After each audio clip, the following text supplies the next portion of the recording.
Hello and welcome to a brand new podcast, Q Radio and Ulster Rugby's The Breakdown. I'm Simon Hunter and I'll be your host, each time joined by two of the Kingspan Stadium stars to give their insight on the season so far, their thoughts on the latest and hottest topics from the rugby world, and also plenty of banter. Well, alongside me today are two guys with a total of 309 Ulster caps between them, and all-round good fellas, Darren Cave and Callum Black. Guys, how's it going? Yeah, not too bad. Yeah, very good, thanks. We didn't know this was called The Breakdown, actually. You didn't know that? No, we weren't informed of that. Oh, well, how do you feel? You seem pretty disappointed to hear. Fans of the name? Or? I think it's a good name. I think it's good. Very appropriate that Callum's here. Yeah. Because he's the breakdown inspector. He used to be the breakdown, exactly. He's the breakdown inspector. I get there last and just check everything's working right and move on to the next. Well, it's great to have you along, and Callum, and yourself, KV, as well. Starting off, very recent tragic news we start off with, following the news of the passing of South African rugby legend Joost van der Westhuizen, aged 45. Guys, I just want to ask, firstly, it obviously speaks volumes of the enormous respect that he had around the world to see the tributes that have been pouring in for him since that news. Yeah, I think all the tributes you've seen so far is just how much of a legend of the game he was, and you see, especially from, say, all the nines in Scrum House playing nowadays, they'll just say that is the person they looked up to as a rugby player and who they probably moulded their game on. So obviously coming from me, but I know that a lot of the Scrum House, that's all they talk about, is he's such a legend in the game, and it's very sad the way it's happened and such an awful disease, but yeah. And KV, a lot of people have been saying just how he almost transformed that position. Quite a physical scrum half, 38 tries in number 9, and what a great tournament he had in 95 when he won the World Cup. Yeah, and I think the thing that's quite scary probably for all us is just how young he was, because there's times people have passed away, ex-Ulster players, ex-legendary rugby players, but it's scary when your Youths and your Jonahs and the ones that you remember so vividly. I'm 29 now, not as young as I used to be, but I remember so clearly that guy being one of the most physical scrum halves there was, and there is a mould of scrum half now, and he was the first one, and yeah, it is very sad, and to see motor neuron disease, such a horrible disease, and to see the pictures of him and see how frail he'd become. But in fairness to him, how bravely he fought it, and yeah, it's very, very sad for the game, and the tributes have been incredible. I'm sure his family's very proud. And Callum, it just shows everyone just how close that rugby community is around the world, people coming together and saying just how great a legacy he had during his career. Yeah, definitely. I mean, like Darren said, he's left a mark on the game, and such a huge figure and such a great player, and all he achieved, and just so sad that he lost his life at such an early age. Well, we are sitting here in middle of the week after an interesting opening round of Six Nations rugby. Not a great one for Ireland.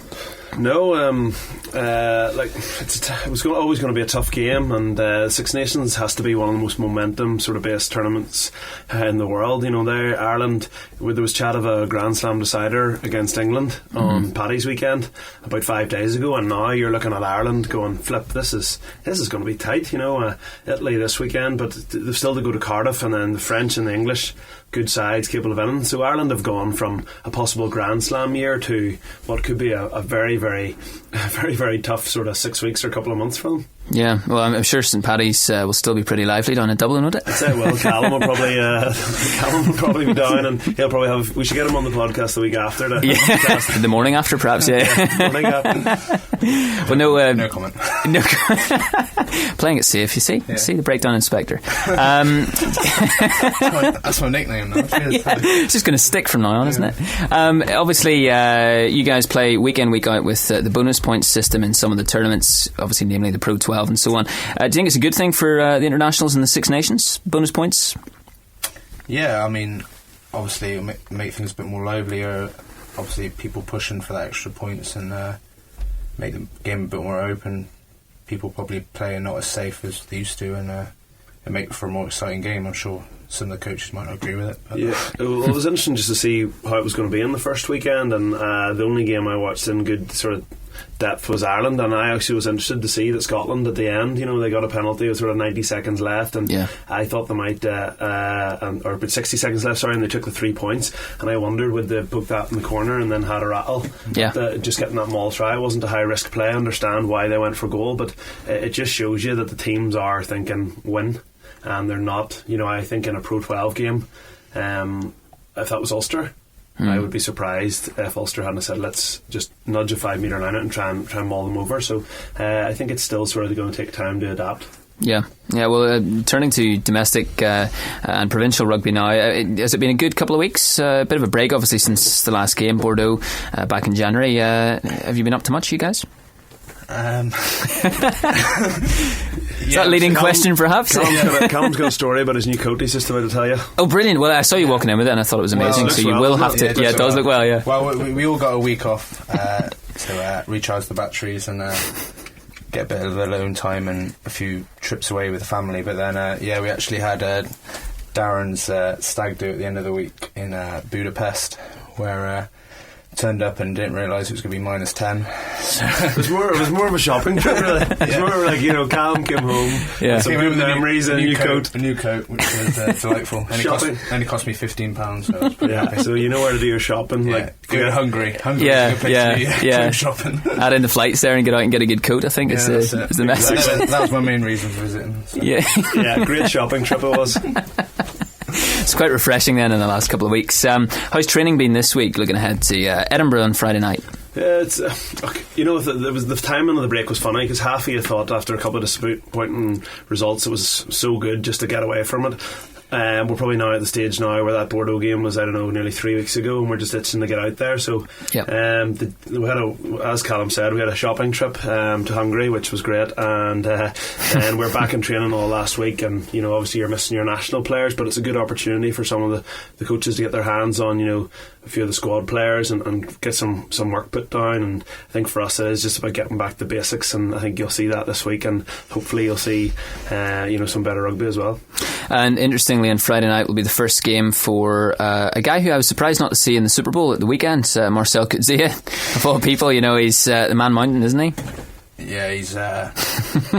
Yeah. He's not the breakdown inspector. No, he's the opposite of that. He's a big physical specimen, and I'm sure itching to get him out on Friday night and do some damage, and I'm sure he will. He's looking sharp in training, and to be fair, obviously he's arrived with an injury, and just around the squad, even when he hasn't been training at the early days when he arrived, he's the most positive guy out there. I actually said he's probably the most positive injured guy I've ever seen, and he's been great on the squad, and that was even before he's even contributed on the field, and I'm sure Friday he'll give it buckets. So. Yeah, we don't want to put too much pressure on him. Pretty guy. I did a press conference earlier and it was all biz, and Simon Lloyd Lavery over there on the Ulster Twitter's never done. Buy your ticket, Marcel Coetzee is playing. We're over here going, I would Callum Black and Darren never playing so they've already got their tickets signed, don't worry about it. But listen, the guy, he's a great guy. He has worked so hard since he's arrived, and I think I'm really looking forward to playing alongside him. I think the fans are going to absolutely love him. I sat beside him during one of the Champions Cup games,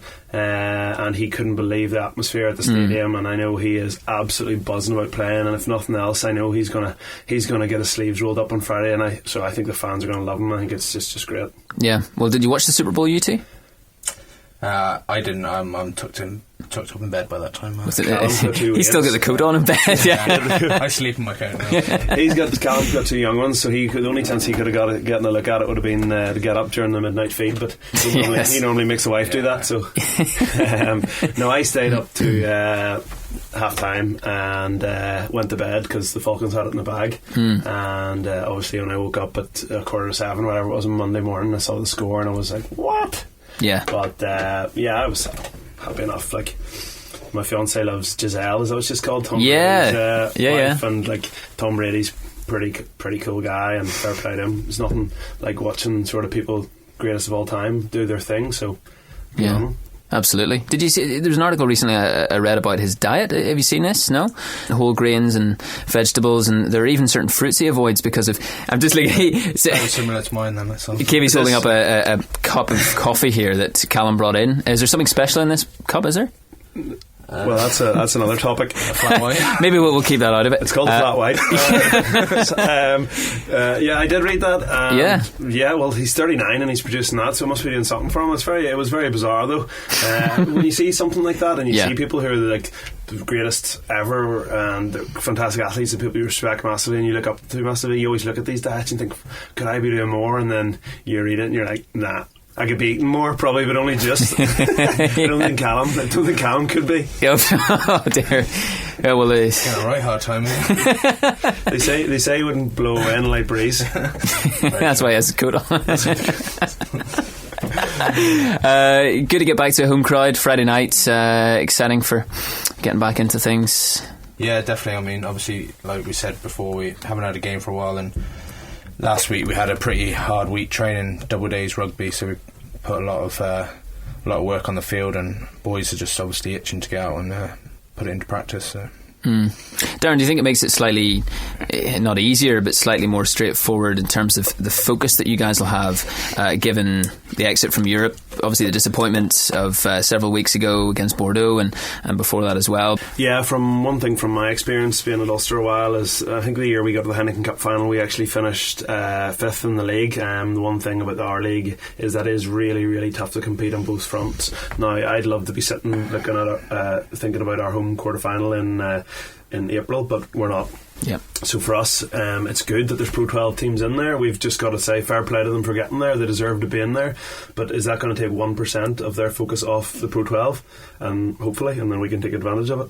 Yeah, well, Callum, Glasgow being one of those teams that's been performing so well this season. They're coming up after Edinburgh. Home game for you guys, but it'll be a tough ask.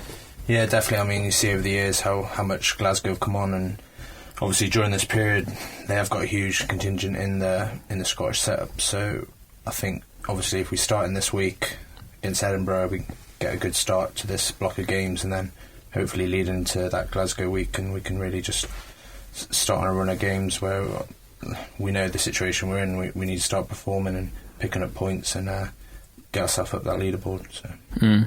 For those, I just want to sort of go slightly off topic now, Darren, but for those who don't really perhaps know of what you guys get up to on training days or get up to in your downtime, what's a typical sort of weekday for you in between matches? Yeah, so normally we play Fridays and then you get the whole weekend off, and then you're flat out Monday, Tuesday doing podcasts and like that. Media commitments. Yeah, media commitments. Since I've been in rugby, there's far more meetings than there used to be. There's so much watching vision and note taking, and so you're flat out Monday, Tuesday. Like on the pitch maybe twice on a Monday, once units, the forwards will do line-outs and scrums, and we'll maybe look at some starter plays we're going to use, or look at some defensive sit-ups, maybe some kicking, and then on Tuesday just one pitch and one gym, and then it really tapers. So the majority of Tuesday afternoon here, the majority of the work's done for Friday. So tomorrow is just sort of rest and recovery. Callum will be in yoga. That'll be So that'll be good crack actually if we get a look at that. If we get Siloid Lavery down there with the camera for that. Reporting live from the yoga mat. Live on my yoga. From the yoga. I get a lot of views on that. Light run on Thursday, and then just be transitioning on Friday night. So yeah, very busy Monday, Tuesday, and then it tapers massively. But there's still a lot of sort of like I'll maybe watch training tomorrow and take a few notes and bits and bobs. Like I just start tidying up morning. Yeah. So a lot of the week obviously is building up to the main event, which is speaking to Stephen Clements on Q Radio Breakfast on a Thursday morning. Absolutely. I haven't been in a while, thankfully, but I do actually. We don't train as early on a Thursday. We're normally in, say, 10ish. Yeah. And you do, there's times I'm sitting eating my breakfast and it'll come up. Yeah. And in with us coming soon, it's Callum Black, and I'm thinking to myself, oh, flipping. Yeah. Whoop-dee-doo. This will be entertaining. They're away skiing this week, Stephen and Kate. I know, what are they doing? I saw it on Twitter. Well, they're obviously enjoying themselves as well, and the show's live from there, so they didn't invite you guys, obviously, no? Well, you didn't get the invite? No, I didn't get the invite. Yeah, exactly, yeah. Well, so they're still recording the show? They are, yeah. Oh, still doing the show from over there in Bulgaria, so... that's pretty cool. Yeah, you guys keen skiers? Not in... I've actually never had the chance. I mean, with rugby, and you always said that you're not really supposed to go, but... I would love to see Callum Black ski. Oh, really? I'm built for skiing, so... This guy. I really did. I think I just wait at the bottom. You ski down, I'll meet you there. Callum is fond of, how you say in Francais, the après ski. the après ski. I didn't want an opportunity to bring the coat back, but I'll not say a word about We're that. very focused on the coat. It's probably not that interesting. It's a great coat. Can we get a shot of it? To the viewers, like. Can we get a shot of it? So hold on, what are they doing over there? Well, don't say skiing. It was a sort of a prize. It was a competition to go over with Stephen and Kate. I think there are about a dozen of them over there in Bulgaria. I think they're over for about a week or something. So I use them flat out in Q Radio with these prizes and competitions. Flat out all the time. They're the hardest things to win I've ever seen in my life. I reckon it's easier to win a Super Bowl than to win. What's the one where you've to answer 10 questions in about 30 seconds? Yeah. Well, it's just it's been going for about a year and no one's done it. Yeah. Oh, yeah. Just Say Yes does my head in. Just Say Yes, which I think was when I first arrived. I think Just Say Yes had been going for 9 months or something, and no one had got it, and then someone got it, and all of a sudden people are like, "What? We can't believe someone actually got it!" Yeah, and it's this single, hardest thing, and it always sounds like this. Yes. Yeah. It's like is it Borat? It's almost like part of the yes, isn't it? Yes, it's like impossible. that. It's so. It is so difficult, It's one thing to talk about difficult games of rugby, but then it's another thing to flipping. What's get the those one? right. 10 questions in 60 seconds. Yeah. Right. With Kate, the one with Kate. Kate sort of reads out the questions. So yeah. One right answer every 6 seconds. Yeah. I know. Fair play if they can do that. Yeah, fair play, exactly. You know. It's a bit of fun. I'm looking at these as you guys are sort of drinking your coffee. I'm looking at these coffee cups, and you guys were telling me earlier before we launched into the podcast about this business venture in the future. What's this idea? A coffee shop too? Yeah, so I've kind of roped Darren into this, but obviously it's quite a new thing. Only the last few years since I've been over here, obviously got into coffee a bit more, and probably just really took off, and I kind of doing it at home, being a home barista, and my kind of home coffee equipment got to a level where I had no more room in the kitchen, and the wife was pretty annoyed with me, and I always thought that it'd be quite cool to have obviously something outside of rugby to focus on and start a new business venture and opening a coffee shop hopefully in the next couple of months. And it's just taken off at the moment, just starting to kit out the place, and Darren's involved. And well, Andy works a welder, and we sort of said, look, we're hoping to be open maybe early April, and he came and had a look at the place, took a few measurements the other day, and he was like, nah, no chance nay. And we were going, this is the first time we've done it, so we're still learning, and we're like, oh, cheers for the support there, mate. It's quite exciting. So if I say too much about it, Callum will get angry, so I won't say on. But I was going to ask what you can sort of say and what you can't say, and Callum's trying to keep everything quite I'll give him a punch. Quite secret. Callum has a great Instagram account called @BaldyBarista. Don't know why he calls it Baldy. We all know he's got an absolute rug on his head. And, as he just sort of brushed through with his hand just now there, So check out @BaldyBarista on Instagram. You'll see Callum making coffees and all sorts, and we'll get him to put up a picture of his coat as well, so we can get a look at this. Absolutely. Get a look at this thing. But it's so do you know what? It's just something different at rugby. I think it's good for you to not be rugby and get away from it, and take your mind off it. We know it's competitive, but good life skills, because sometimes playing for Ulster, you're in a wee bit of a bubble, and so hopefully we'll learn a bit, and hopefully it'll do okay. And as you say, you get sort of it's good to get things to take your mind off the rugby and have a bit of downtime, as you say, Callum, with the family as well.